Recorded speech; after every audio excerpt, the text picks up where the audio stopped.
Well, good morning and welcome. And we'll have another electrifying day in energy, right?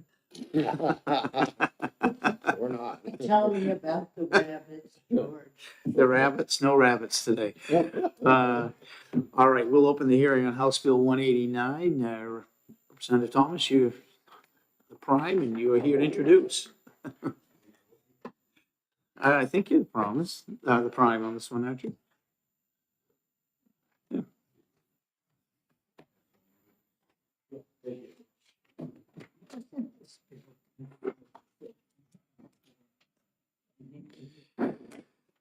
Well, good morning and welcome. We're in a new room today, so it's a different feeling. Well, good morning, Chairman Pearl and the rest of the Senate committee. My name is Doug Thomas. I represent Rockingham County 16, which is all of Londonderry, and I'm the Vice Chair of Science, Technology, Energy, otherwise known as the Committee of Energy. Before I go into this bill, if I may take the liberty of answering Senator Rosenwald's question that she put forth on Tuesday involving the 20%, where that came from in the bill we discussed on Tuesday. I had research do some work, and although it's not mentioned or referenced in that specific bill, we found that it's already in an existing RSA 62 F6 Roman 2 sub A, where it says, for purposes of estimation, the Department of Energy shall use a capacity factor rating of 20% for each class, for each one class installation.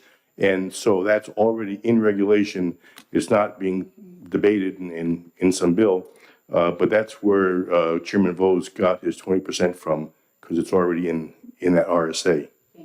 So that's All right, you've used my one goodwill for the day, because generally I make you stick to the bill, but go ahead. sorry about that, That's but all right. I wanted to answer the senator's question as soon as possible. Understood. Thank you. Okay, so Senate Bill, H Bill 189 on the definition of clean energy. In the last several years of being here, I've seen a lot of references to clean energy throughout the RSAs, but there was nowhere in the RSAs did it define what clean energy was.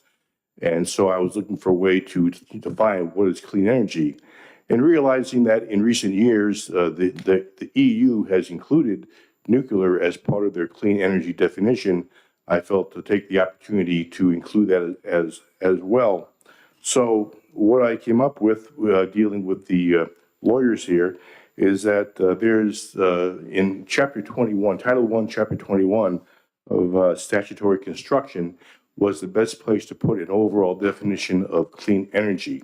So in my bill, you'll note that it says that we will add a new section to Chapter 21, which is Section 21, semicolon 55, where it says clean energy. Clean energy means low greenhouse gas emitting sources, including nuclear and other renewable sources. So that's where the overall definition would be for the entire state, which I think is appropriate. And then moving forward in the energy strategy part of the RSAs, we did a change where in the state energy strategy RSA 12P7A sub 1 subparagraph C, it used to say renewable energy and fuel diversity, which is part of the strategy, and we changed that now just to put it in clean energy and fuel diversity. Clean energy having been previously defined, it would be assumed it would include all those items in that area there. Our intention, and the bill also has a housekeeping bill to do away with the EC board that was repealed back in the 23-24 biennium. So that's just a housekeeping measure that was overlooked when we first passed that bill. And so it's our intention to keep this bill clean and simple. So we don't want to go into a whole lot of word salad on what these definitions are. And we feel that this is just part of our arrow quiver of bills that we're doing this year to promote nuclear energy within the state. It cleans up the definition of clean energy, and it also sends out another message that we are open to nuclear as being part of our clean energy. And of course, as everyone should know, nuclear is considered clean energy because it has zero CO2 emissions. So with that being said, if you have any questions, that's the crux of the bill. Thank you, Representative. Do we have any questions from the committee? Senator Waters? Did you? Did you have something, Mark? Or? No, Oh, okay. I'm clean on this. Good morning, Representative. Morning. So I agree completely with the nuclear and adding that here. And we know there's some other nuclear bills coming from the House, and you got one coming from me, which kind of does the same thing. So I think that's an appropriate addition. And looking at the definition of clean, if you look at clean energy as it's defined by most entities, it means either minimal or no greenhouse gas emissions or zero emission sources. So, that does seem to be the way the term is used by anybody who defines it. So, my question is, would it be acceptable if we amended it to say minimum or no greenhouse gas emissions, which opens the door to, some low greenhouse gas emitting, or zero emission sources? So which of those would you prefer? Well, if I understand the question, in the definition of under 2155, when we say clean energy means low greenhouse emitting sources, you're saying that you'd like to change that to say no or Well, low? If I may, Mr. Chairman. So what I'm saying is that the kind of definition of that is current in almost every statute around the country or place that chooses to define such thing, that clean energy is defined in two ways. Sometimes people put it as minimum to no greenhouse gas emissions, and then others say zero emission sources. And I think I hear what you're saying. I think that perhaps the phrase minimum to no greenhouse gas emissions is better statutory language than low greenhouse gas emitting, because that doesn't really, there's no parameters around that. What's low? I don't see a real issue with that if the Senate chooses to make those suggestions. That sounds like it'll still meet the intent of that definition, and also fits in the later on when we talk about diversified fuels as well. So I don't have a big problem with that. If we come up with something in the interim, I can certainly let you know. But I think that meets the intent. Well, we'll talk. We're not going to exec today on it. But Right, let's talk right. and come up with some language that we can Yeah, figure make some sense. I just think this got a little Right. kind of muddy. That's all. Okay. Well, whether it's minimum to low, I think is, in my opinion, means the same thing as low. But that's Well, minimum to that's zero. fine. Minimum to zero is the Yeah. phrase I think probably makes the sense, because that would open the door to some things you're talking about, I think, but it Sure. also would be more in accordance with, most states do, and I think would be understandable in a way that this might not. Yeah. So, thank you. Further questions from the committee? All right, seeing none. Thank you. Rep. Bernardi? Good morning, welcome. Good morning, Chair. Good morning, Committee. Rep. J.D. Bernardi, Rockingham 36. So I'm not going to repeat what Representative Thomas went over, but I am going to go right to the question or issue that you raised, Senator Waters. In our discussion about definition and using low greenhouse gas emitting, the reason we came to that was because zero emissions are not possible. I mean, you take a wind turbine, it has to have a turbine, gas or diesel turbine to start it when it goes from no wind to wind. So there's an emission that goes with even a wind turbine. Nuclear power has to have backup diesel to support various startup or shutdown operations, oftentimes. So going to zero did not make sense. So then we looked at what what the renewables were that ISO New England considers renewables.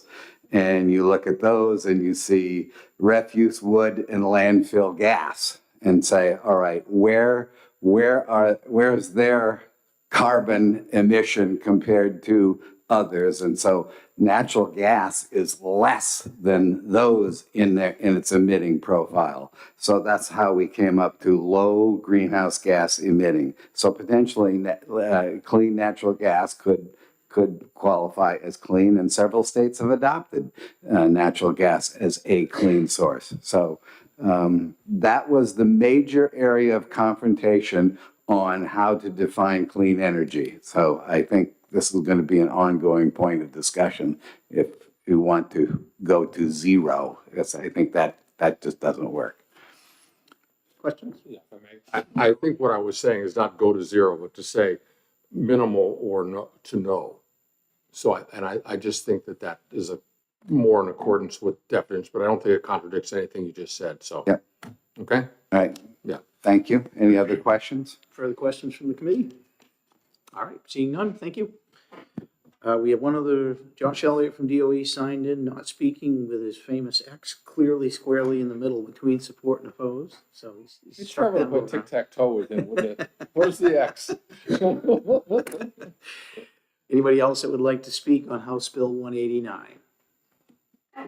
All right, seeing none, we will close the hearing. And it is not my intention to exec any of these bills today. I want to wait until Chairman Avard is back. So we're just going to go through the hearing process. And next one is what, 9:20, so we'll be in recess until 9:20.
All right, being 9:20, we will open the hearing on House Bill 504 and recognize Representative Thomas to introduce.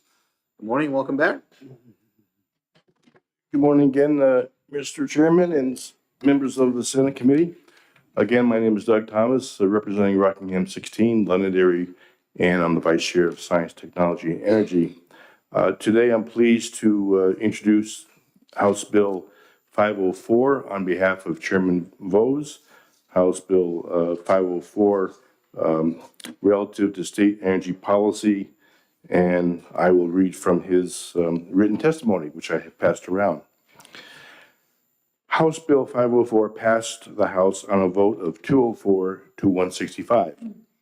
New Hampshire energy policy has been in statute since 1990 and provides high-level guidance to State Department of Energy and the Public Utilities Commission on how to balance opposing demands in meeting the state's energy needs. This bill updates the existing one-sentence policy definition with a more detailed and prescriptive policy plan, including the following: promoting an all of the above technology solutions approach with emphasis on affordability, reliability, diversity, and security; ensuring the state's energy independence by removing regulatory barriers to innovation; allowing for market forces and market-based mechanisms to drive prudent use of energy resources; pursuing energy conservation and efficiency according to market principles, focusing on market transformation; maintaining an environment that allows for accurate market signals and protecting states' various interests from bureaucratic overreach by encouraging expedited review and action. Having detailed prescriptive energy policy will provide state energy regulators with clearer goals to allow for more efficient implementation. The committee amendment added references to energy resources diversity, public health, and safety, and references to important statutory declarations of energy policy principles.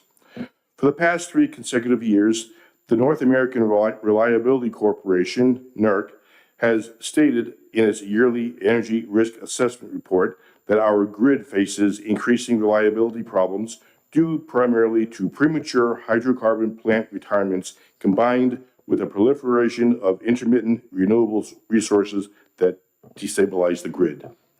Our state must face this reality and adopt an energy policy that puts a clear emphasis on secure and reliable sources of energy. Policies like HB 504 prioritize the stability and reliability of the electrical grid and more realistically envision the role of government in this process. Representative Michael Vose. Thank you, Representative. Any questions from the committee? Senator Rosenwald? Thank you. I'm always afraid that. No, don't be. But I do have a couple. So we just heard a bill that expanded the definition of clean energy sources. But this bill doesn't seem to mention the word clean. I'm looking at lines 11, really 11, where the goals are affordable, reliable, and secure. So where does clean energy fit in to this goal? And should it be added to this goal since it's part of the state's 10-year energy plan? Well, I would say, again, this is Representative Vose's bill. I would say that in my bill 189, which addresses the 10-year state energy plan, we have in a subsection the words clean energy and diversity fuels. So clean energy is built into the 10-year energy plan, and I would assume that would cover that for all cases. Whether it should be in this bill or not, personally, I don't see a problem with that. But it was something that, that we'd like to consider as to whether we actually need it in this bill or whether it's covered by the overall bill that if it's passed is 189.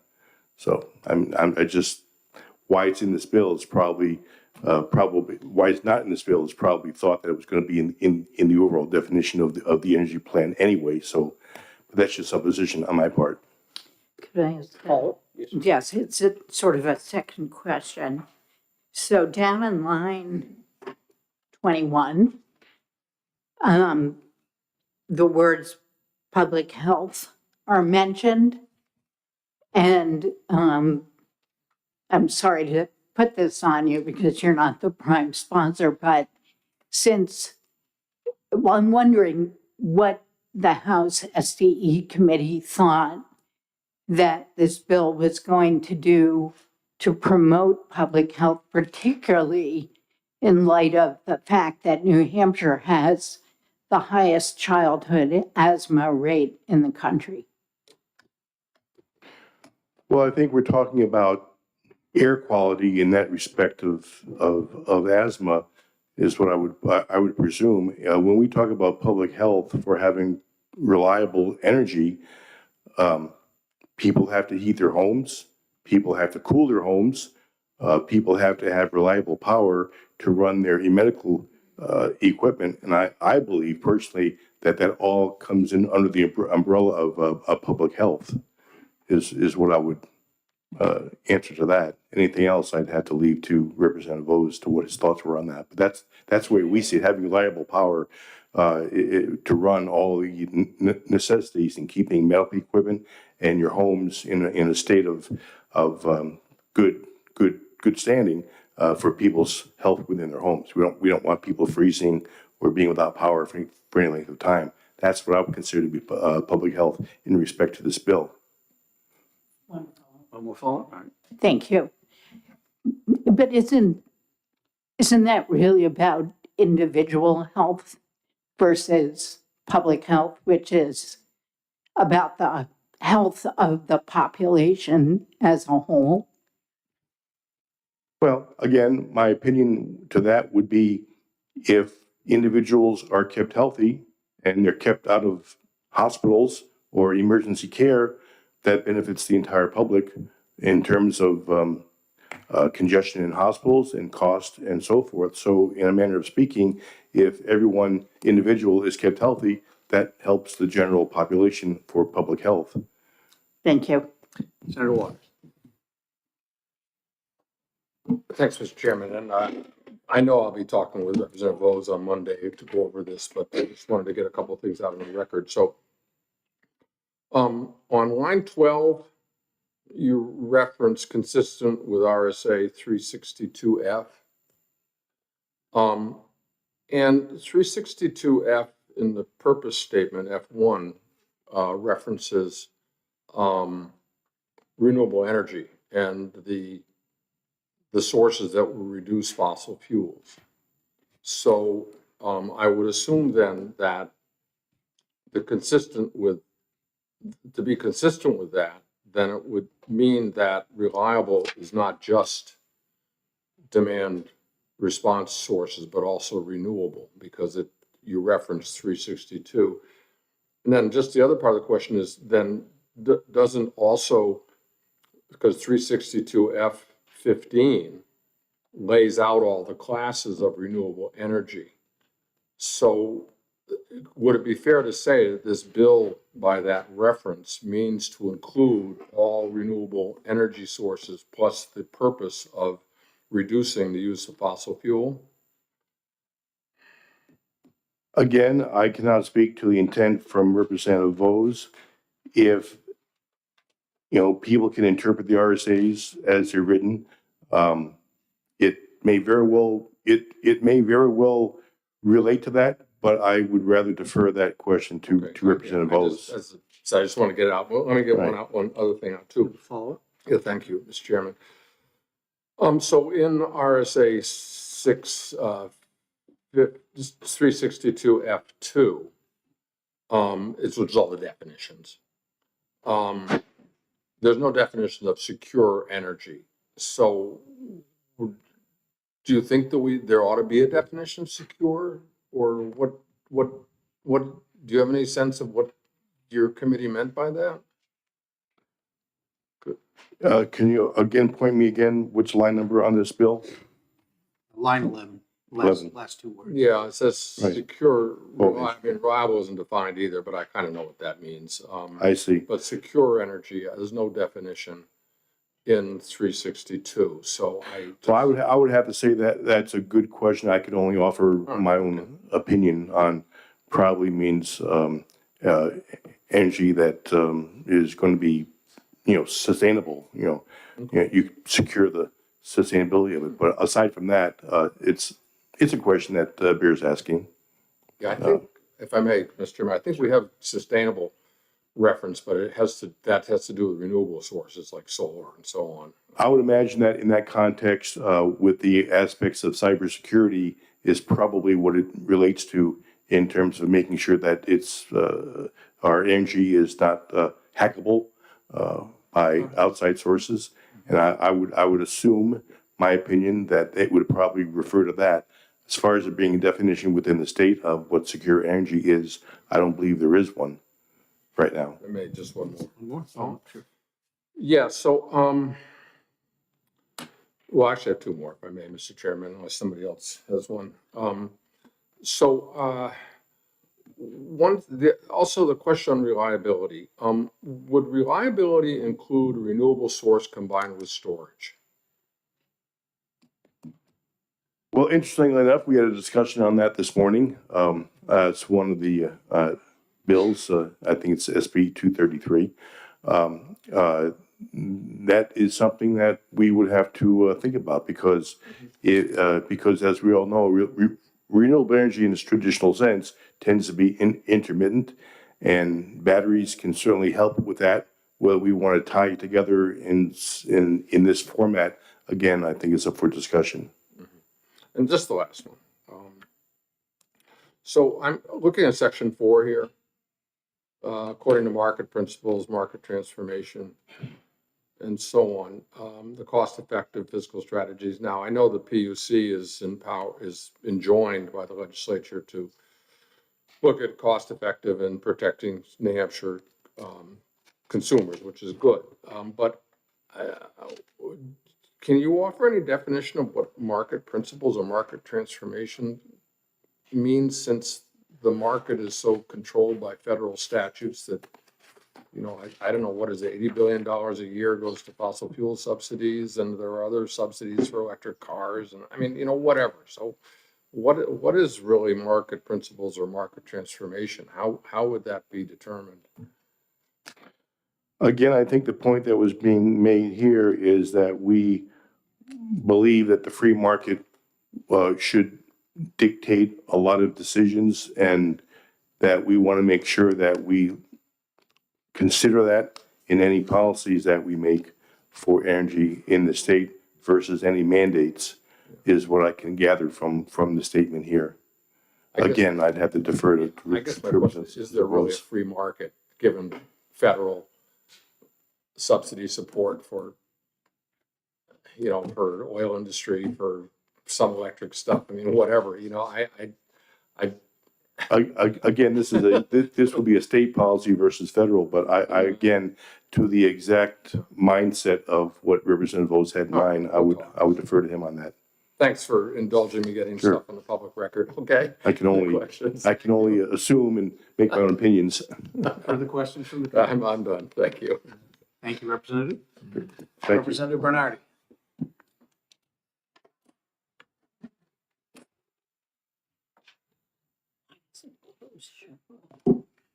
Thank you, Mr. Chair and committee. I'm again not going to go over what Representative Thomas did, but I'm going to zero in on that last question by Senator Waters.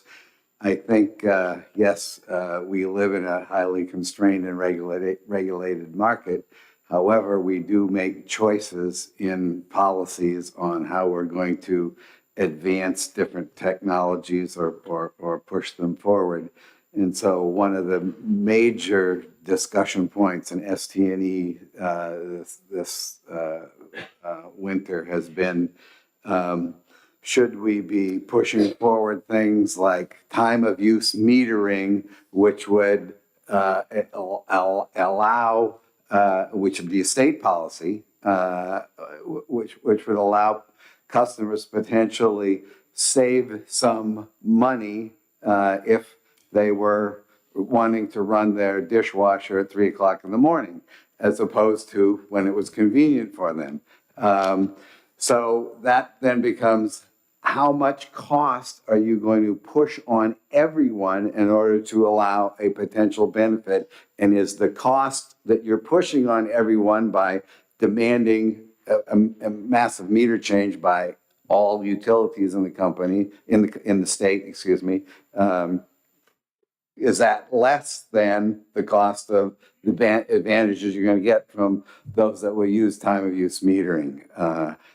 So that's a market-based decision, and those are the kinds of decisions that I think Representative Bose is looking for, is that when we are looking at New Hampshire policies and New Hampshire decisions on what we want to do with energy, let's keep in mind some of those basic fundamental market signals, as opposed to, oh, this is just a great thing, let's have everybody go for it and do it. If I may. Oh. So thank you, that's very helpful. And I would say that, on lines 14 to 16, where that is kind of made it pretty explicit, I think that's clear and makes some sense. I think the rest of it becomes confusing. But the lines 14 to 16, I mean, I think that I can understand, I think is useful. But the broader one, you see why I'm a little confused. I understand. Thank you. Further questions from the committee? Senator Rosenberg. Thank you. I want to go back to the issue of people staying warm in their homes, which Representative Thomas said is what your committee was thinking of in terms of public health. Does that mean that the state should be trying to promote weatherization programs as well, so that people don't have to spend as much money on buying whatever heat source they're buying, insulation and better windows and stuff? That could be a solution or a option that's available. I think that whole public health issue is wrapped up in section 5 there. It's talking about balancing various environmental concerns, ensuring accurate market signals have been employed, and then it's balancing prices, stability, reliability, public health, safety. It's a balancing all those things together. So it's not one, focus, not a unitary focus, but trying to balance those things.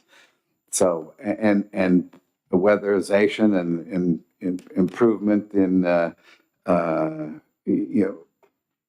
minimizing energy usage certainly is part of that balancing equation. Thank you. Further questions? All right, seeing none, thank you, Representative. Josh, this time you want to talk about your placement of the X exactly in the middle, right?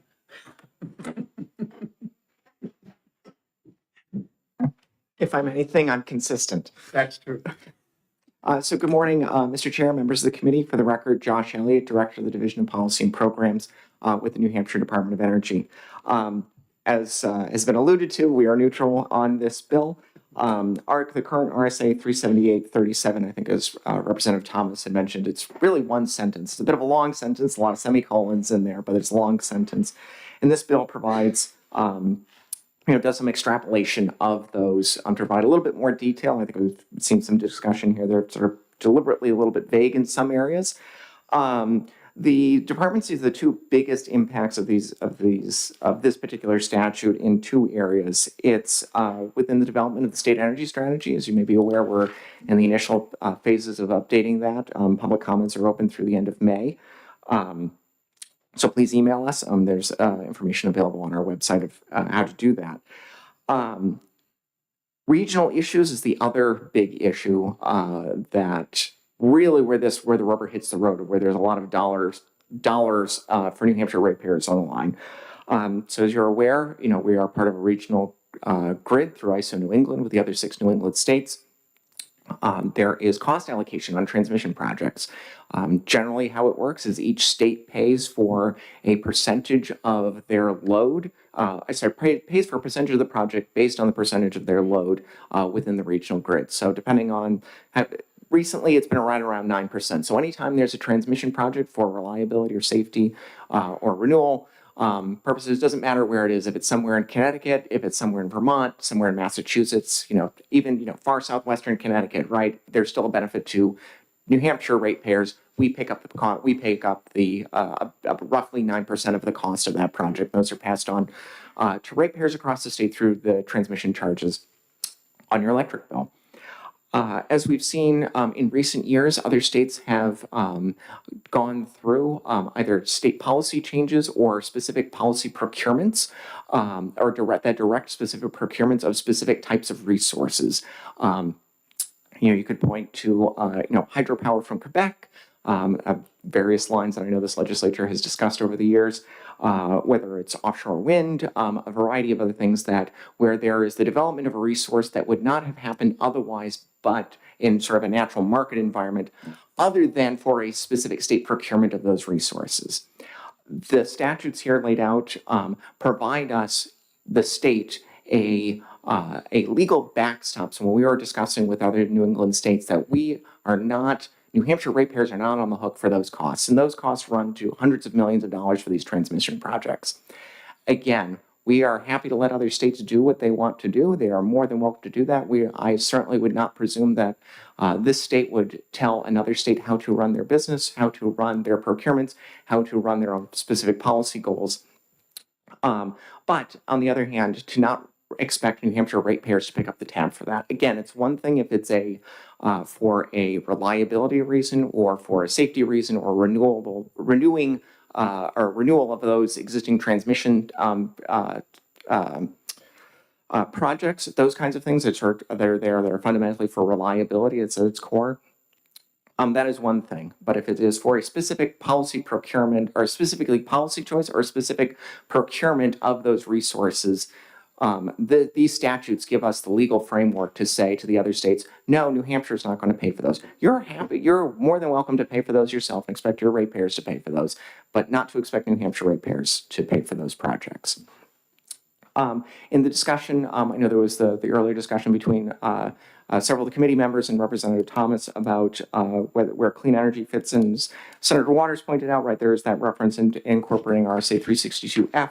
I would also posit that in looking through the statute, right, there's no specific resources that are mentioned. There are certain attributes of resources, right, but there's no specific resources, and that's intentional because we want it to be a laudable goal is to be technology neutral, right? We want the lowest cost, the best overall, right, of whatever these resources are.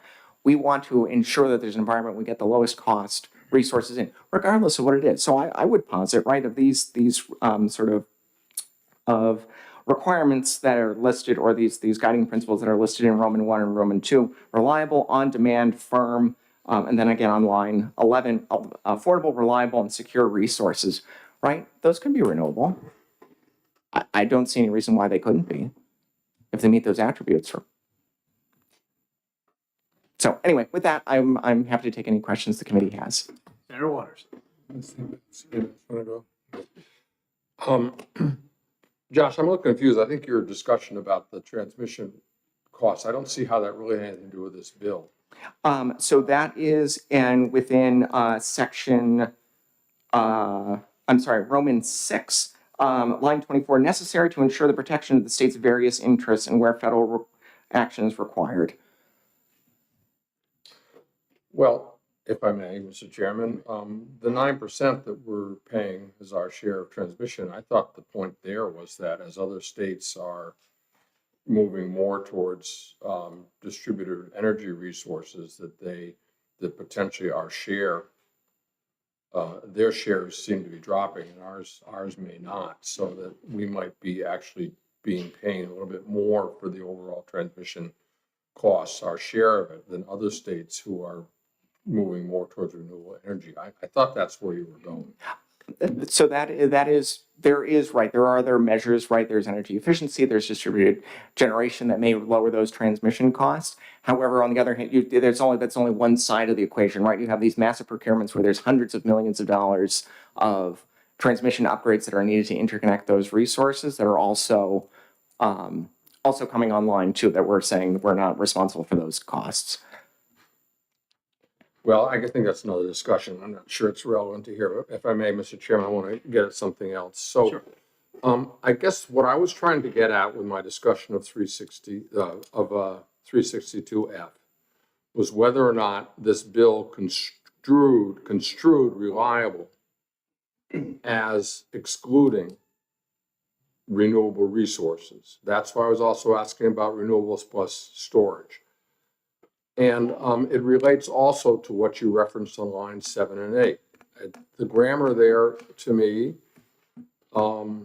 doesn't necessarily mean that reliable is only that reliability only includes what is on demand and firm. You see what I'm trying to get at is that I'm confused about the way in which reliable is deployed here and 362F. Because I don't, if it is the intention of this legislation to define reliable in such a way that it means only on demand and firm, then it is essentially saying that the policy of the state of New Hampshire is not to support any renewable energy. And that's what I'm trying to get at. Yeah, What do you think? I would not read it that way. I know you're a retired English professor, so I realize I'm outgunned here. So I would read that sort of in sequence, including reliable, on-demand, and firm resources, as to not necessarily be exclusive to each one of those things. I would not read that as meaning reliable is defined as on-demand and firm. Last question, if I may. Sure. What do you think about adding to this bill a definition of reliable, which would indicate the reliable could include on demand and so forth, but also renewable combined with storage or other capacities to reduce demand and the various, demand management strategies? Again, this is a policy decision of the legislature, whether or not that would be included. I don't think adding it, sorry, let me back up here. My read of the statute that would be included, or what you're describing would be included in this in these sequence of words here. That would be included. If the legislature wants to provide further definition as to what it means, I leave it to the legislature to do that. But I think the issue you're trying to address is already encapsulated within, or I should say, is not explicitly excluded by the use of those words. Thank you. Thank you. We keep harping on public health. As I look up 378, it seems like maybe it's more about the PUC, but this is a policy bill, which your department set. So my question is, what specific resources does the Department of Energy have to advise on public health? Thank you for the question. So we are, in conjunction with the Public Utilities Commission, we're economic regulators, not necessarily environmental regulators. So a lot of that is obviously encapsulated in the statutes that DES oversees. There are a variety of statutes within DES statutes. I'm sure the folks behind me might know 125O is jumping to mind in terms of what can be released in terms of particulate matter, right? I think there was a reference to asthma and things like that for different generation resources. And I know there's, we do periodic testing. DES does periodic testing of the facilities around the state in order to maintain their compliance, for example, with the renewable portfolio standard, right? All the biomass plants are needed to meet specific emissions, specific particulate matter emissions requirements. So I would read that and to be inconsistent with public health and safety, to be consistent with the other statutes that exist on the books, both federal and state statutes that would be enforced by other state agencies or federal agencies. Further questions? All right, seeing none. Thank you, John. Thank you very much. Appreciate it. And Ray Burke.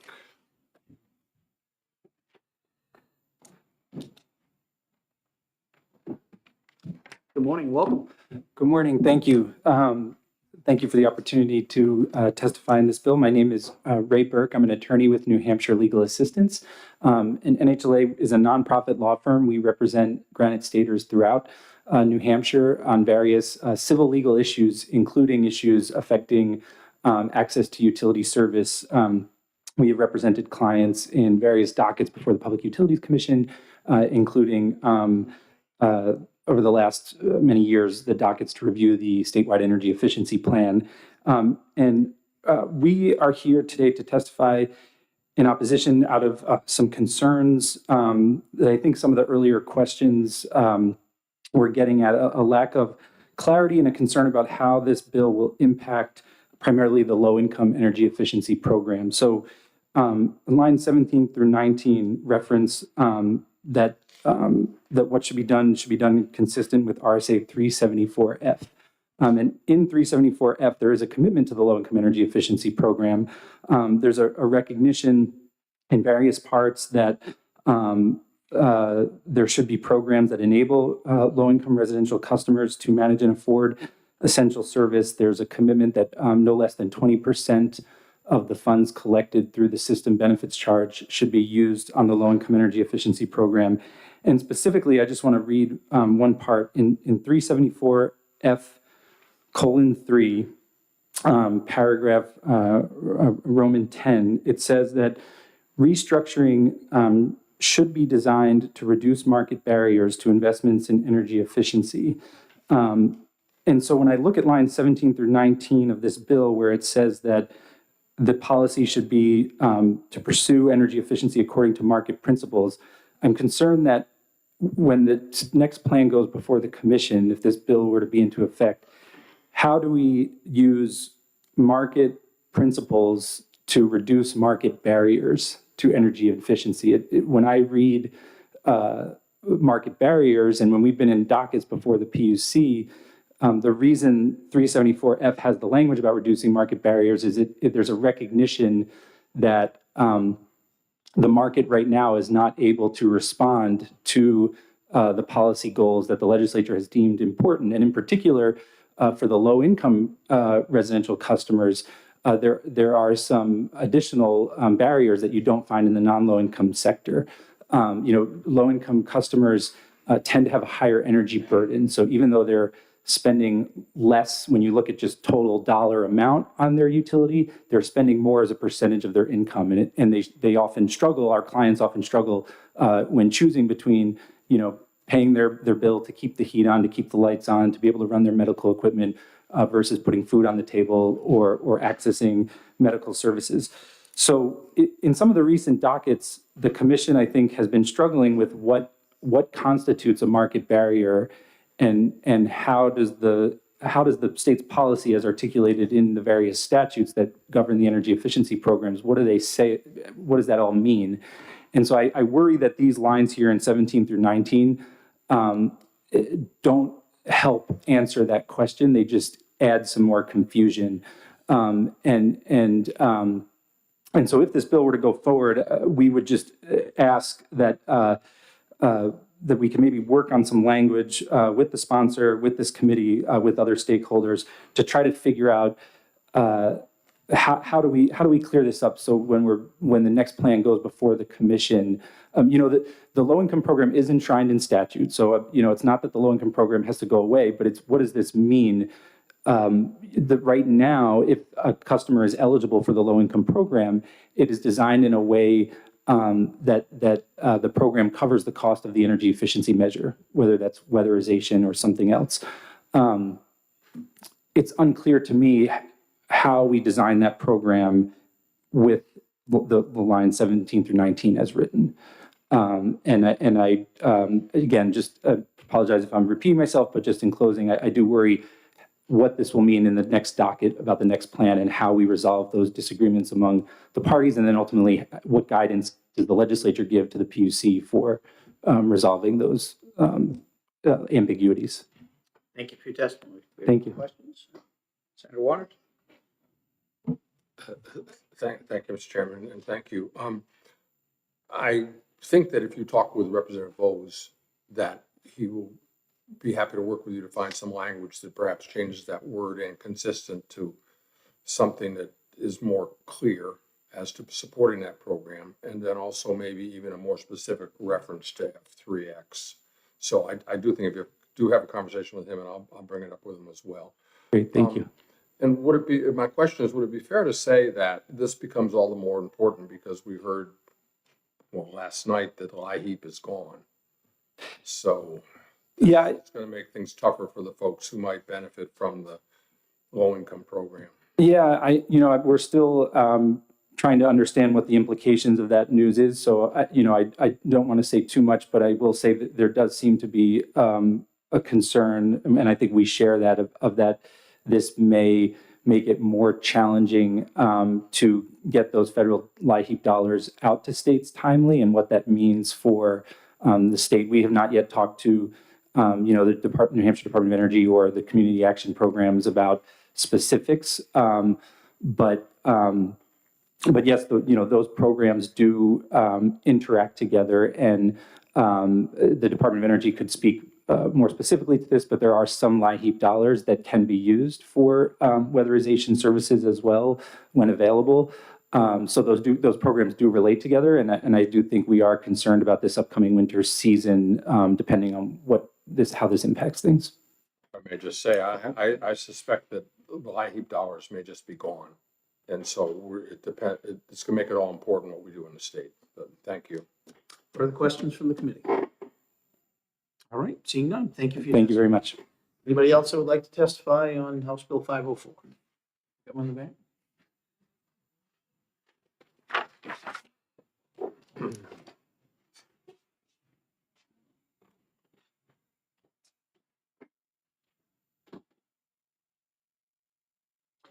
Good morning, welcome. Turn your mic on, please. Thank you. Good morning. Good morning, Mr. Chairman, members of the committee, Meredith Hatfield for the Nature Conservancy. I am having a testimony letter passed out, and I won't read it. But I did want to make a few points. One is that New Hampshire has had a quite elegant and brief energy policy statute on the books since the early 90s. And it does include some of the language that's in this bill, including issues related to public health and the environment, which are certainly of concern to us. And we're pleased to see that language retained in House Bill 504. We're also pleased, and we thank Representative Vos and the members of STNE for making a few changes to the bill as it was originally introduced. One, to add the word diverse, which we believe means fuel diversity. And there were a couple of other changes that we think slightly improve this bill, but we do continue to have concerns with the bill, many of which have already been raised through questions from several committee members, and also the issues raised by Attorney Burke related to the impacts that this policy direction could have on things like our very successful New Hampshire Saves energy efficiency program. So we would be very happy to work with stakeholders, with the committee, and with the sponsor to try to further improve this bill. And with respect to the questions about public health, as I just said, public health does appear currently in the existing version of 37837.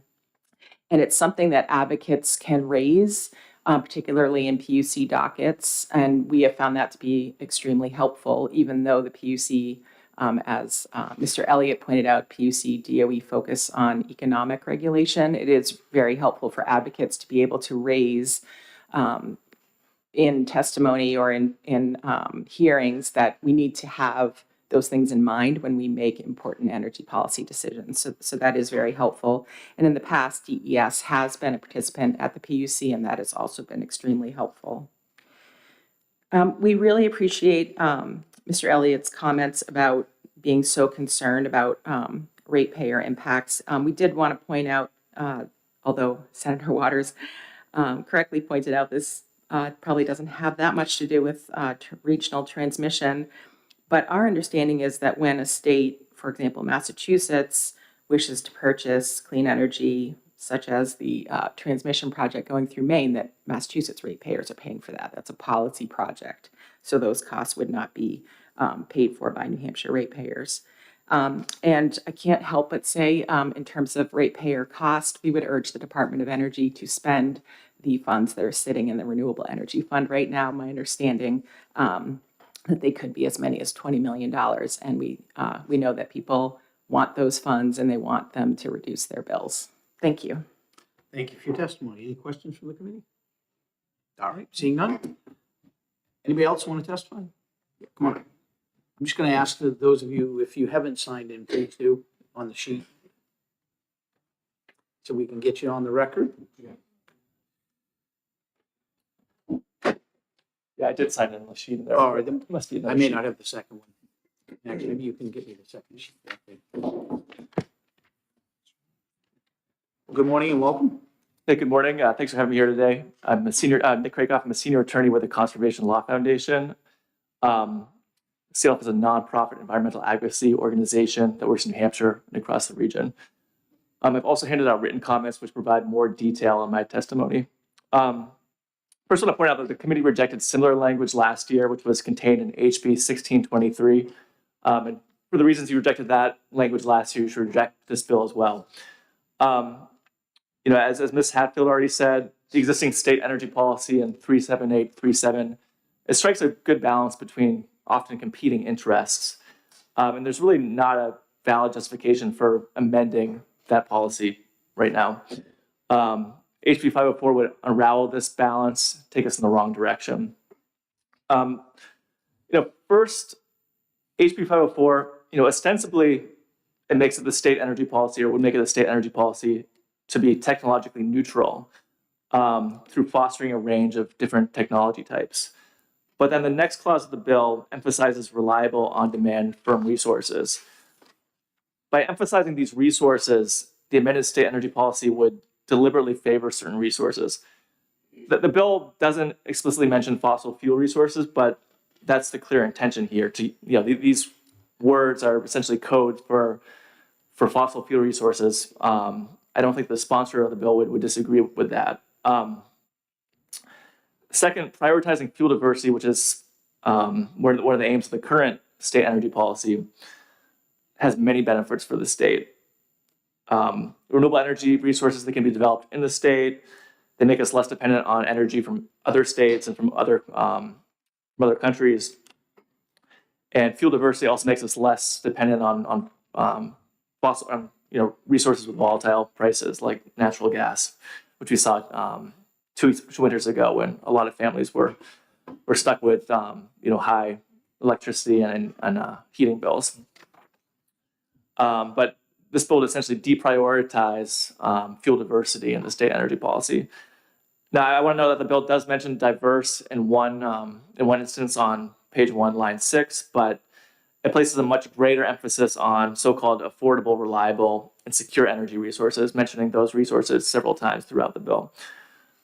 And then the bill also falsely assumes that, implicitly, that fossil fuels are more reliable and dispatchable than other resources.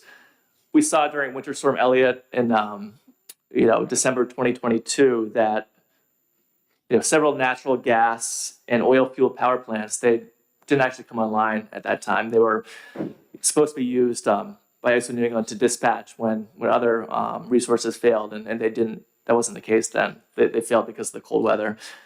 So this just shows that certain resources that we think are more reliable are not in fact so sometimes. And then lastly, I just want to point out that, in my view, the bill seems to assume that renewable resources, are not reliable. But as Senator Waters pointed out, renewable resources, especially those paired with storage, can be highly reliable. Studies have shown that increased offshore wind reduces the risk of blackouts in winter. And I just want to point out, lastly, something that Gordon Van Welle, who's the president and CEO of ISO New England, something he just said last week before the United States Congress. When he basically essentially praised the reliability benefits of offshore wind. And he said, offshore wind resources can be a strong and steady source of energy that is injected directly into major load centers in New England. And the production profile during the winter is helpful for offsetting the effects of the constraints on the gas pipeline system. So, this isn't from CLF. This is from ISO New England itself, recognizing the reliability benefits of offshore wind. So, for all these reasons, HB 504 is a step in the wrong direction, and I urge you to ITL the bill. Thank you very much. Thank you for your testimony. Do we have questions from the committee? Seeing none? Sam Evans Brown.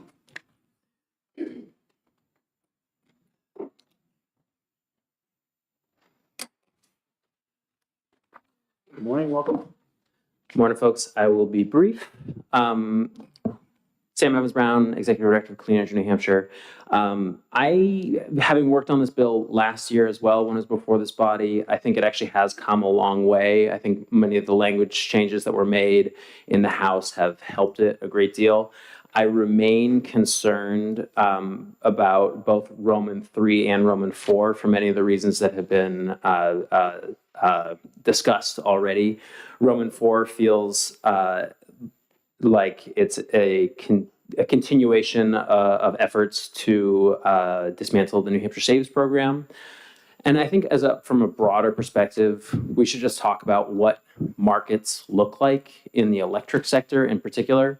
This is an area that was completely controlled by monopoly utilities until just 20 years ago, 30 years ago, with the creation of the wholesale markets. Those markets, administered by ISO New England, are very young.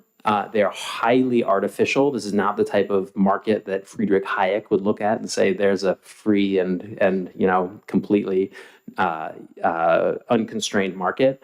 And so when we say we're just going to allow market forces to dictate what choices are made, it really feels like we're saying we're not going to do anything.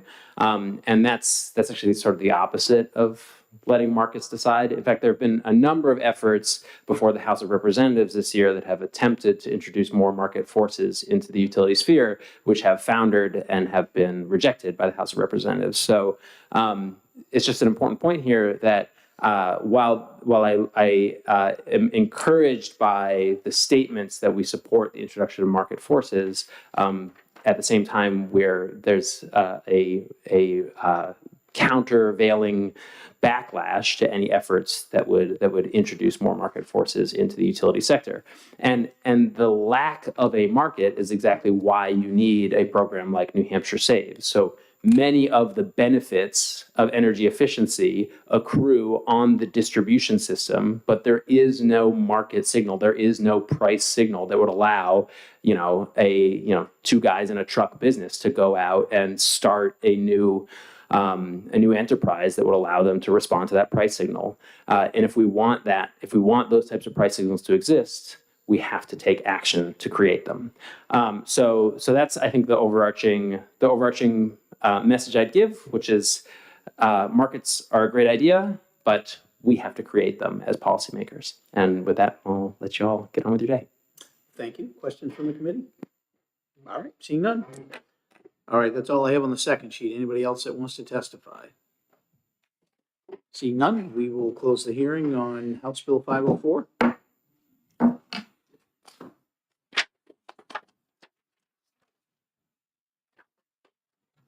And we will open the hearing on House Bill 627. Doug, are you introducing that one too for Mike? All right. And we will recognize Representative again to testify. Thank you, Mr. Chairman and members of the Senate Energy Committee.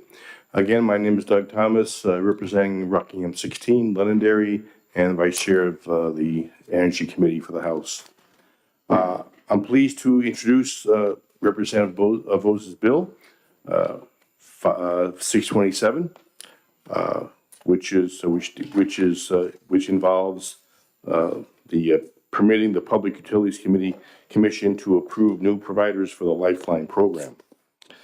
From Representative Vose, HB 627 was voted out of our committee 18-0 and passed the House on the consent calendar. According to its website, Lifeline is an FCC program that helps make communication services more affordable for low-income consumers. Lifeline provides subscribers a discount on qualifying monthly telephone service, broadband internet service, or bundled voice broadband packages purchased from participating wireline or wireless providers. The discount helps ensure that low-income consumers can afford 21st century connectivity services and the access they provide to jobs, healthcare, and educational resources. HB 627 seeks to allow the Public Utilities Commission to designate cell phone carriers to offer these federal Lifeline services to New Hampshire residents. These services include access to online telemedicine and accessibility services for the handicapped, online learning opportunities and job search capability, and better access to first responders and 911 services. Currently, only 8% of New Hampshire residents have access to these services. The Federal Communications Commission, which has jurisdiction over the provision of these services unless taken over by the state, has not acted to expand the service since 2011. This bill allows New Hampshire to join 45 other states in the U.S. that have reclaimed authority from the FCC to designate cell carriers to offer the service. The larger cell carriers do not provide the service, but several smaller providers would likely offer the service once endorsed by the PUC. New Hampshire's lower income residents deserve the opportunity to acquire these services, Representative Michael Vose.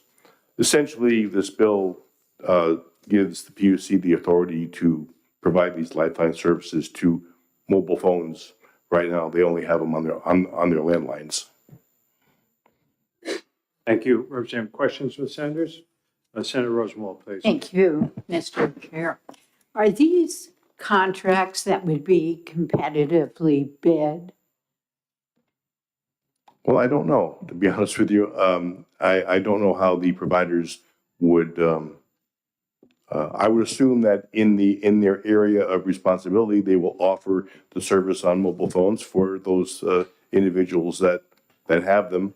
And I assume it would be the part of their phone system. Right now, if you have a mobile phone and you don't have Lifeline services because the PUC hasn't authorized it, I assume that your provider for your wireless phone would say, by the way, we now offer this Lifeline service for this price, and you would pay the price that your provider would be charging, is the way I would see it.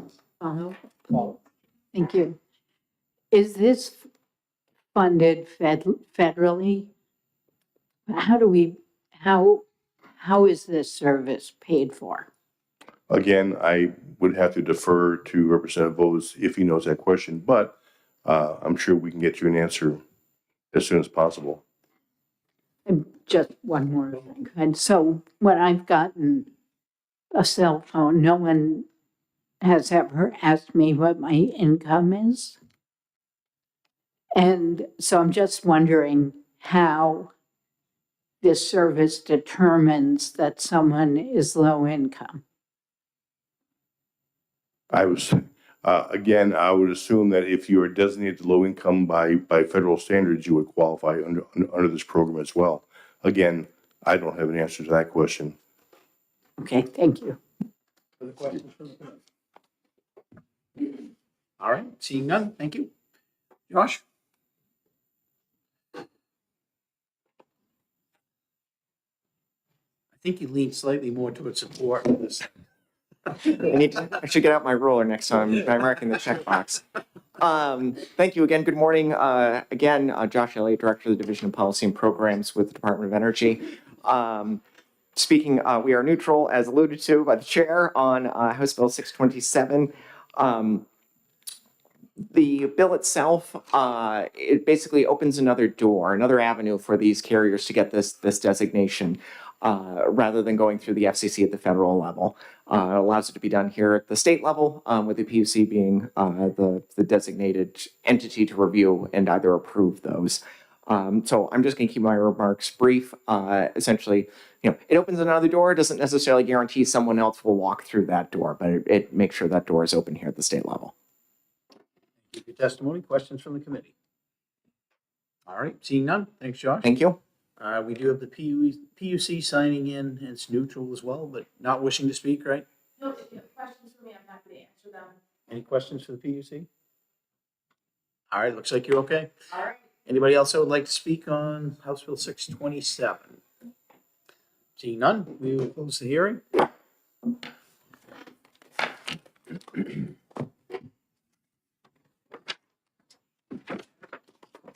And Doug, I assume you're doing the next one too? Oh, JD's going, all right. We'll open the hearing on House Bill 682 and recognize JD to introduce. Representative, the floor is yours. Thank you, Chair and Committee. For the record, J.D. Bernardi, Rockingham 36. I'm introducing this bill for Representative Harrington, and his written testimony should be passed around. This bill refocuses the Department of Energy's Office of Offshore Wind Industry and Energy Innovation to be just the DOE's Office of Energy Innovation.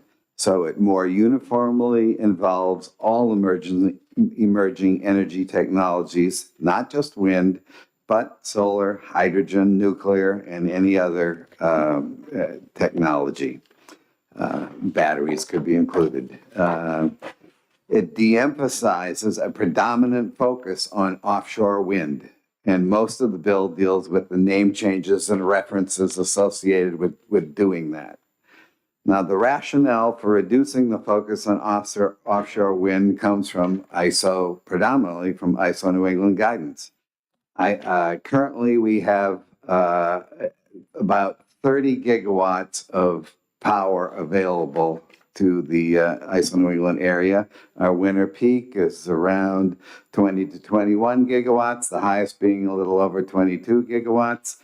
And ISO New England indicated serious concerns about a 17% load growth and significant resource retirements by 2030, coupled with then a dependence on the addition of only large quantities of offshore wind.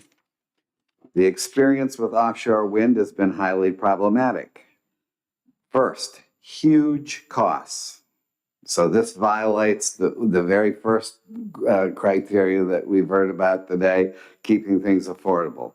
What are the costs? The typical costs right now for us are $36 to $39 per megawatt hour. Offshore wind, $150 per megawatt hour for a fixed platform. But the offshore wind platforms being proposed for the Gulf of Maine are floating platforms, so those costs will be even higher. Second issue that the ISO New England raises is intermittency. Capacity factor for offshore wind is about 40%. So the ISO New England says that they would need 16 gigawatts of dispatchable power if we get to the position where offshore wind is the predominant source of our power. Now, just for to get a balance point, Seabrook Station is 1.2 gigawatts. So significant quantities of dispatchable power would only be needed up to 1% of the time. But we'd still have to pay for all that intermittent, all the resources to deal with that intermittent power. So that brings not only the cost of offshore wind being exceedingly high, but now you're having to pay on top of that all these additional resources to deal with dispatchable power to fill in the gaps. So the question is, will they ever be built? It's a very important question. And when you look at recent history, the second Vineyard project has been abandoned for cost reasons, costing tens of millions of dollars. The New Jersey Atlantic Shores just those folks agreed to $100 million in penalties to get out of doing those units. And again, these are fixed units, not the floating units that proposed for the Gulf of Maine. And lastly, and this is interesting how BOEM has dealt with this, damages to the fisheries and the current in the current leasing zones, which are around Cassius Ledge. This is critical, important spawning area for fisheries in the Gulf of Maine. These floating units, since they are so far out from shore, would need to have their power rectified from the AC that's generated to DC. And in order to do that, they have those rectification units need to be cooled. And the cooling units that are being proposed draw in seawater to cool the rectification. And in order to keep those rectifiers from cooling units from fouling, they have to add chlorine to the water. So we're going to see hot chlorinated water dumped into the oceans around this Cassius Ledge area.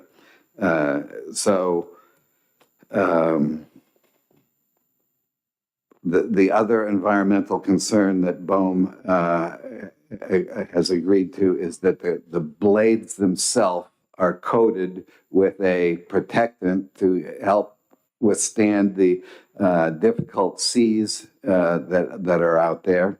And that protectant on the blade flakes off, and it's a toxin that goes into the ocean and is going to be toxic to the fisheries in that area. So BOEM's response is, well, we'll just have to pay damages for that. And that, so given all those concerns, it was felt that it's important to de-emphasize, but not totally walk away from the use of offshore wind, to change the name and change the focus of the department to all energy innovation and keep a broader focus on all of that. So I'm happy to answer any questions. Well, thank you, Representative. Any questions from the committee? All right, seeing none, thank you. Representative Thomas, did you want to speak? You didn't check yes or no? Okay. Josh Elliott?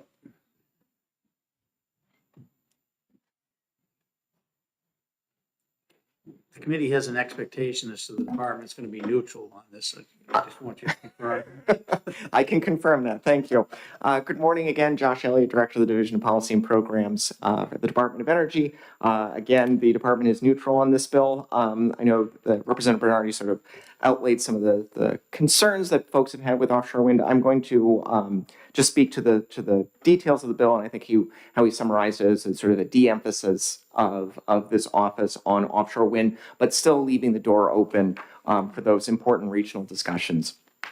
I know there were a couple of competing bills in the House that dealt with this issue, and this is the one that came over that does preserve that option. It doesn't exclude New Hampshire from having those conversations with other states to make sure that our interests are represented as a state. The fishing communities of New Hampshire's interests are represented, as well as other, the variety of other sort of impacts that may or may not happen on New Hampshire if one of these projects were developed in the Gulf of Maine. So speaking to the bill itself, it does three main things. It modifies the Office of Offshore Wind Industry Development and Energy Innovation to just the Office of Energy Innovation. As you can see, there's a lot of strike-throughs in terms of specific duties that are no longer emphasized. But again, the language is there that still supports being able to have those regional discussions, being able to participate in those discussions, and being able to make sure that the state of New Hampshire's interests are represented and defended in those discussions. It also does a couple of moves within sort of the administrative portion of the department of moving both the Grid Modernization Advisory Group, or GMAG, and the Hydrogen Advisory Council into this office. To sort of fully, this is sort of a good spot for us. There's been a couple of these things, sort of these similar entities like this that have been created by the legislature in the past couple of years. This provides sort of a singular focus. It's all housed in one area. It's not sort of piecemealed off, and it'll sort of be a more consistent thought process through all of these things rather than sort of being parceled out among the agency wherever there might be some slack space. With that, I'm happy to pause there and take any questions the committee may have. Senator Waters. Do you have some more? No, I do not. Josh, actually, could you come take this? And just because I provided this with Representative Harrington and Vose, but I just wanted to ask you about one question that's in there. So I think given where we're at, you know, the basic thrust of the bill is appropriate for where we're at. I was concerned, as you'll see in this little amendment, that maybe we ought to specify some of the things that, and I've talked with Tom Barrasso about this, that the office might look at. And so you'll see on the amendment there that, in that B, advise the duties of the office, advise the governor, state agencies, and Public Utilities Commission, and the legislature on development of clean energy resources in the Gulf of Maine. And then I thought perhaps adding, including if deemed necessary, assessment of port facilities, economic impact, supply chain analysis, and development of workforce, just so that we had enumerated the things that I think in fact may still be relevant perhaps as things evolve over the next few years. So I just wanted to get your sense about whether that might be useful. Yeah, so just looking at this right now, reading through, I think As deemed necessary. yeah, as deemed necessary. I think those would be areas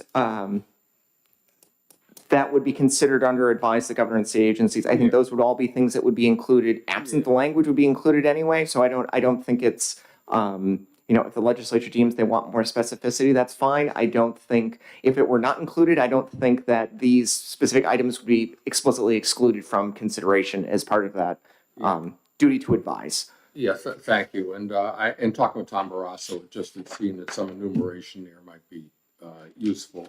The other thing I wanted to ask you about is that, you know, I've talked with the head of the Ironworkers Union, and the steel is going on the water on the research array. And also the contracts for the other, for the lease areas were signed and actually sealed. So they're there. I mean, who knows what's going to happen, right? But it did seem to me that in Section 8, additional studies or mitigation, and I'll ask the DES folks about this too, that because steel is going in the water and it's possible there'll be some additional development in areas that affect our fisheries, because we do have an economic interest, which we have declared through consistency in those areas, that we wouldn't want to cripple our coastal program from seeking dollars for study. And does that make sense to you? So I am going to defer. I know Ted Deere's sitting next to me in the back, so unless he's escaped out of the room since I've gotten up here, I don't know if he signed it or not, but he had volunteered that if there were questions about the sections that with the coastal program, that he could answer those. I may have one more, Mr. Chairman. Sure. This, I think, is more in your wheelhouse.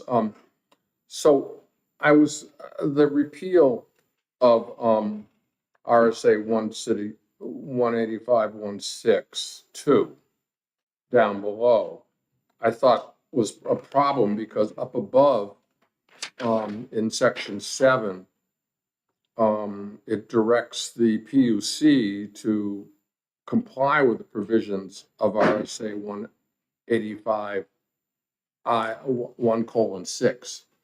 So I thought that, I mean, I just think that's a problem, because you're repealing something that you're then telling the PUC to comply with. I'm sorry, could you walk me through the references just again? You'll see down on page 3, down on line 29, it repeals 185. I think it's 485. I'm sorry, excuse me. Yeah. 485 I6 2, right? But then if you look up Oh, on line on 13. 13, Yes, it yep, says the PUC shall follow those. So what I'm suggesting here is that to have some clarity on that is not to repeal 45162, but to reword it so it eliminates the reference to procurements of offshore wind, but would mean that they would still be able to do some of the work of the coastal program, which I think is what we're asking the PUC that it would ensure it got funded by any proposed developer. So you see, I just think that without this change of the repeal, there's conflicting information about what the PUC should do. sorry, I'm just rereading the section here. Well, Josh, we're not going to exec this bill today. Yeah, but I just wanted to get that out for So you. you have an opportunity, if you want to take a So, look through thank you, that, Mr. Chairman. and Yeah. to Senator Waters' suggested amendments, and for us to provide some feedback. And I will be before- talking there. Yep, no, I can do that, and I'll Yeah, speak to Ted Deers about the Just want to coastal get it program. out there. so Thank See you. what Thank you, the problem is. Any further questions? All right, seeing none, thank you. thank you. Meredith Hatfield.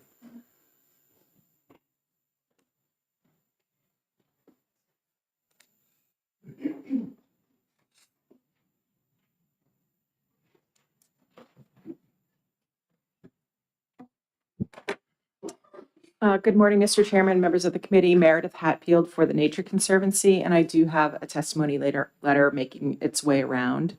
TNC does have concerns with this bill.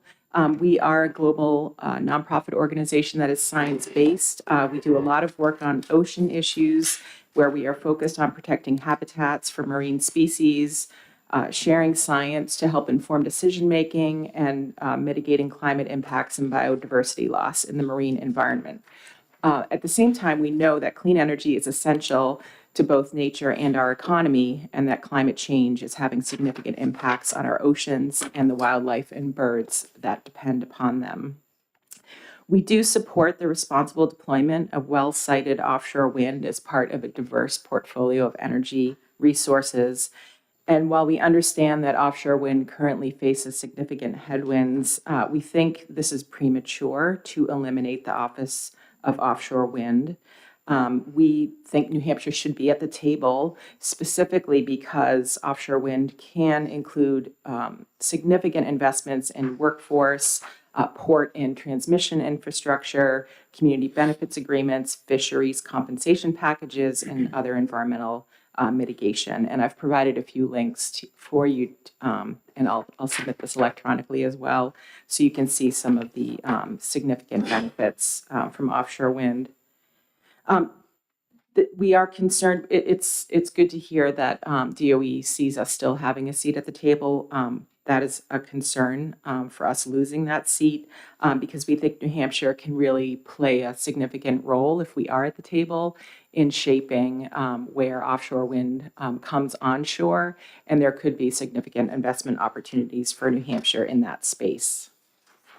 And even if we choose not to procure the wind energy ourselves, we still think it makes sense to be a part of the conversation and to advocate for our state's interests, including our fisheries. I did have some of the same concerns that Senator Waters just raised about the language related to 485I. And we are concerned with, in Section 8, striking, how I read this is striking that the coastal program at DES would, so that they would not be able to work on these issues. I hope that I'm wrong in my reading, but we think that they've added a lot of value to the conversation in New Hampshire, so we want to make sure they can continue to do that. And then Section 6, which starts on the bottom of page 2 and then goes on to page 3, is the authorization to use the Renewable Energy Fund for a variety of uses. And the words "and offshore wind initiatives" are struck. We think that if work will continue in the Energy Innovation Office, that it would be better to leave that language in to be clear that Renewable Energy Fund administrative costs could be used for this work, Because I think the alternative would be all ratepayers would be funding that work. So it seems like it's a better fit to keep that funding within the Renewable Energy Fund administrative costs. Thank you. Thank you. Before I go to questions, Kate, could you go grab the other sheet in a bit for me? Thank you. Any questions? Thank from the you. committee? Seeing none, thank you. Is there anybody else that wants to testify on House Bill 682? We got an arc. Come on up.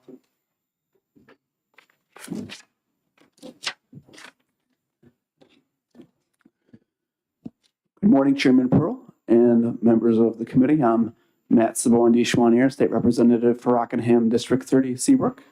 And thank you all for taking my testimony this morning. I'm testifying in favor of HB 682. If passed, this bill, of course, would remove the Office of Offshore Wind Industry Development from the Office of Energy Innovation and repeal the Offshore Wind Industry Workforce Training Center Committee and the Offshore and Port Development Commission.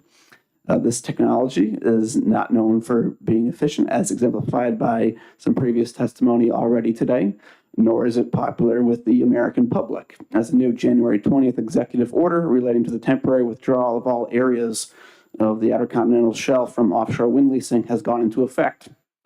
Since the public hearing for this bill in front of the House Science, Technology, and Energy Committee, the research lease in the Gulf of Maine, which is a smaller lease and separate from the 8 commercial leases announced for the Gulf of Maine last year, has been placed on hold by the State of Maine Public Utilities Commission at the request of the bidder. I knocked on a lot of doors last summer, and I have yet to meet a single constituent that supports this plan. I'm sure you all remember in the news last summer the Nantucket blade break off the coast of Massachusetts and shut down the commercial activity for some time last summer. New Hampshire only has about 11 miles of shoreline, and we do have significant commercial activity that also takes place during the summertime, and we do not wish to be shut down. Additionally, I've not met anyone who works within the commercial fishing industry that believes that industrializing the Gulf of Maine is a desirable outcome, as the wind wakes produced by sediment plumes from wind farms will interrupt the ocean food chain, disrupting the sunlight needed for phytoplankton to grow, and energy fields generated by electricity from the wind farms themselves would interrupt the breeding grounds of Gulf of Maine fish and shellfish. The Gulf of Maine is much more reliable as a food resource than it ever would be as an energy resource. New Hampshire is the only state where any cabling for offshore wind projects would ever come ashore, so please vote OTP on 682. Thank you. Any questions from the committee? All right, seeing none. Rep. Tenza. Good morning and welcome. Thank you. Thank you, Mr. Chair. I had a similar bill that was in the House side that actually did this and more. There's a couple issues that I had seen with this bill that I fully support it, but I would hope that Chairman, possibly Senator McConkey, would put in an amendment. Mine was very clean, that wiped out the complete office of offshore wind. Previous speaker talked about, of course, the executive order, but I've been following this now for a year and a half. And when this was put in place, there has not been checks and balances. There's been, I have research here in the state that's working on this right now that will give you a nice report of the amount of taxpayer funds that have been wasted on this. And we're talking about years of hearings, no minutes, no notices. I mean, it's just been absolutely the biggest boondoggle on the backs of the taxpayers. And I've dealt with and worked with the fishermen, area businesses. I lived on the seacoast before being in Rochester, and I just can't tell you how unbelievable this is for no benefit. There's just really no benefit. We can use all of the above approach, but this is the worst approach. Besides, of course, destroying our oceans, raping the bottom of the oceans. The Gulf of Wind project only works for New Hampshire. My bill actually banned the cables coming in to New Hampshire. That's the most important thing. Dissolve this entire commission and then ban the cables coming in. Because the Gulf of Maine project can't happen unless it's happening here in New Hampshire. And they would be coming in through Portsmouth, possibly Rye and Seabrook, where the previous representative is. So there's already things that have moved forward on this, which is quite concerning. I'm sure you're all familiar with the chairman of this committee was part of this as well, along with Senator Waters, in regards with the battery storage, shutting off the coal plant, of course, in Portsmouth, which that has huge implications as well. There's lots of conflicts of interest that have taken place throughout several years on this. Yeah, there's a lot that has to be done. So the report should probably be ready in about 3 days, and it is going to be glaring in regards with everything that's been done and that hasn't been done right. So I'm hoping that we can take this bill and we can make it bigger, and we can basically prohibit any cables coming into New Hampshire. That's what's going to protect these people's properties. That's what's going to protect our fishing industry, because it's done. If we have offshore wind, you can kiss all of the New England fishing, all of those businesses and seacoast restaurants goodbye. So I hope that we can have this conversation. It's a lot of people have been screaming about it for a long time and trying to get on the forefront with news and media is hard. But I've been listening to them, and it's just, I hope that we can move forward with this and get this done for the people of New Hampshire. Thank you, Representative. Do we have any questions from the committee? All right, seeing none, thank you for your testimony. Anybody else that would like to testify on this bill? Up we go. Oh, Ted, you want to come up? Yeah.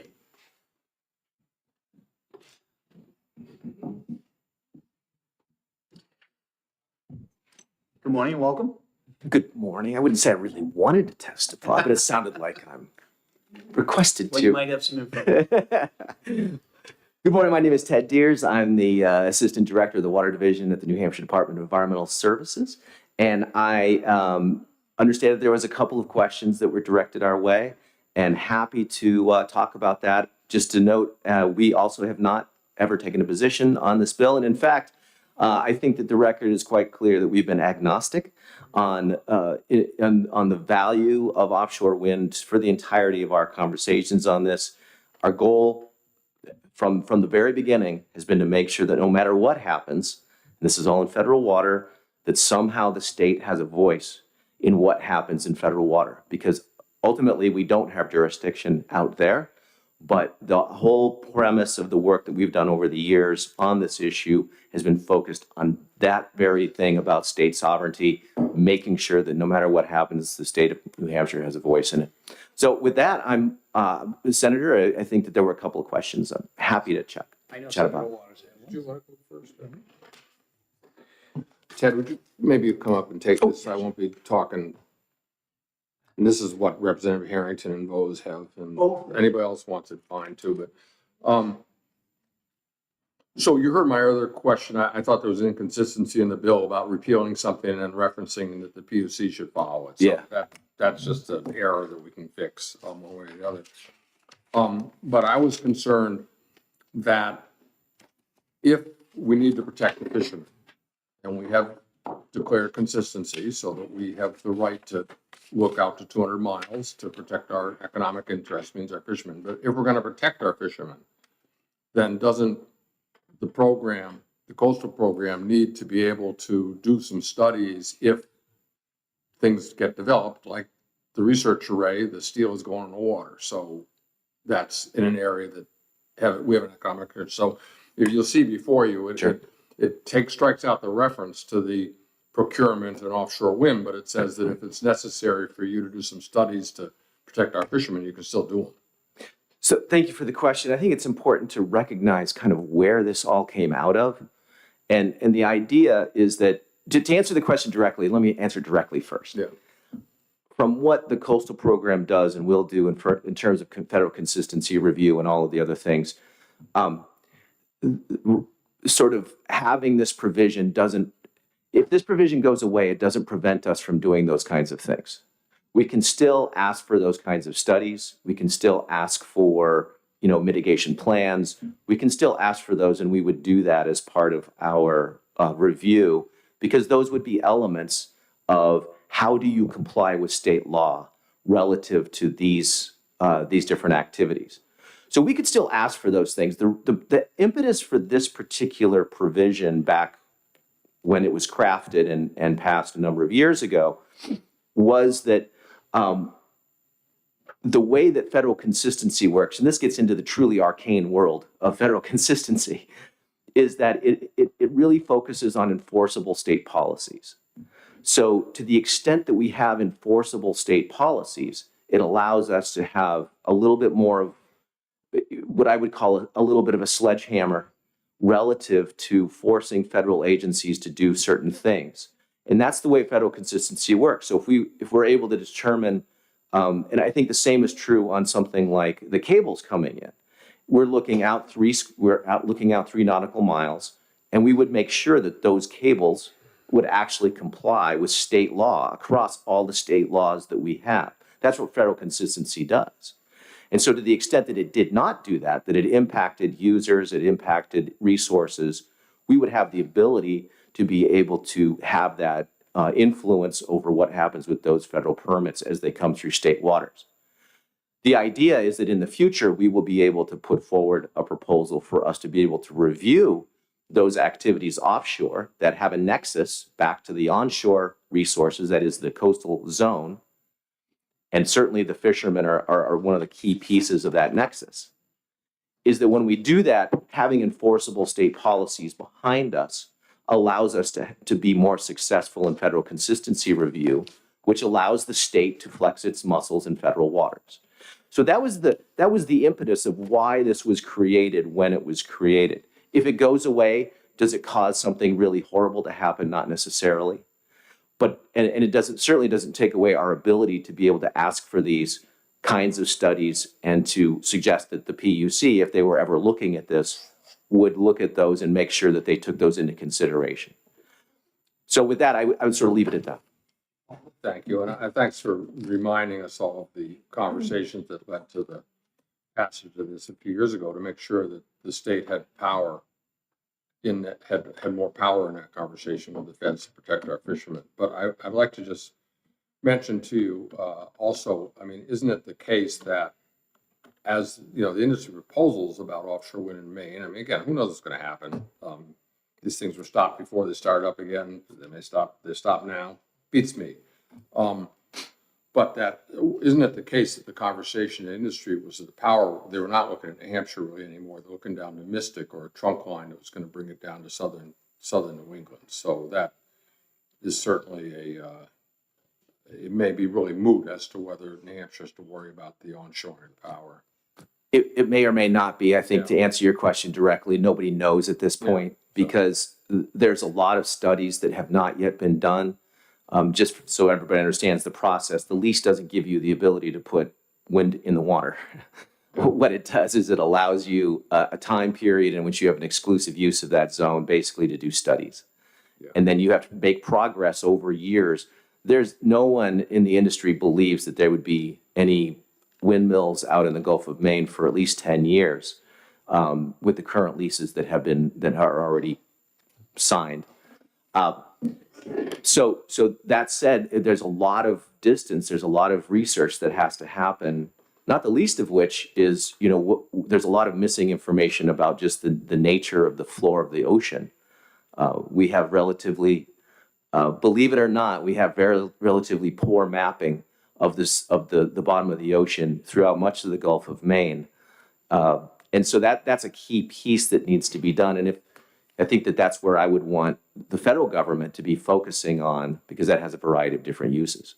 But even so, until that information is collected, nobody really knows what are going to be the impacts and the pathways that would be the least cost and most environmentally benign ways of getting energy onto shore. I mean, just one more. And wouldn't it be fair to say, I mean, the research array power is going to go into Maine. So but where that cable is laid, again, might be something that we would want to be able to have a seat at the table in looking at the studies about the impacts on fisheries of that cable getting on shore there. And also to your point about mapping, the work that's implied about the mitigation studies, that to determine that mitigation, you probably need the mapping getting done so that you would kind of know what it might do to the bottom wherever these things happen. Isn't that the case? I think that there's basic data that's needed for all kinds of things. Yeah. And we can't, it's hard to value. Mitigation is about valuing things without understanding all the ins and outs of it. Thank you. Thanks, Any Mr. Chairman. questions? All right, seeing none, thank you. Thank you. All right, last call. Anybody else on 682?